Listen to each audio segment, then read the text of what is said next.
Hello দোস্ত, তোমরা সবাই কেমন আছো? ভালো আছো তো? তোমাদের জন্য আজকে আমি একটা নতুন ভিডিও নিয়ে আসলাম। তোমাদেরকে আজকে দেখাবো কীরকম করে রোজ ফ্লেভার সিনারি কেকের জন্য ডিজাইন বানাতে পারবে। আমি এখানে 4-5টা নজল নিয়ে নিলাম।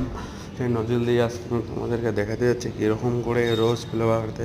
সবার প্রথমে আমি একটা রোজ দিয়ে দিলাম, স্ট্যান্ড রোজ, তারপর শাপলা দিয়ে দিলাম, তারপর দিয়ে দিচ্ছি আমি ট্রি রোজ। সেই খুব সহজে পদ্ধতিতে তোমরা ঘরে বসে বানাতে পারবে। ঠিক এই সহজে যারা যারা কেকের কাজ করো বা হোমমেড বেকারি আছে তারা ঘরে বসে খুব সহজে বানিয়ে নিতে পারবে এই কেকগুলো।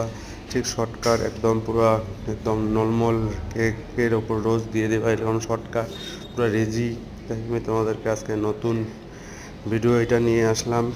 ঠিক এরকম করে শর্টকাট করে তোমরা সবাই বলবে, কমেন্ট করে অবশ্যই ভিডিওটি কেমন হয়েছে। আর চ্যানেলে নতুন হলে চ্যানেলটিকে সাবস্ক্রাইব করে রাখবে প্লিজ।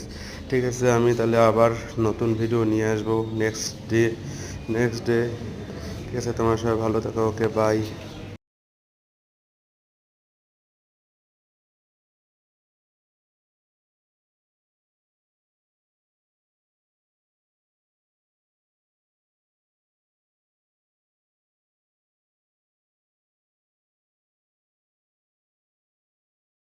अगर तुम लोग नए हो तो सब्सक्राइब करो, वो जो लाल वाला बटन है उसके साथ स्कैम करो या फिर महफिल जमाओ, मुझे नहीं पता, बस क्लिक हो जाना चाहिए। अब मैं भी चाह रहा हूं मुझे पार्क में स्टंट्स मारने।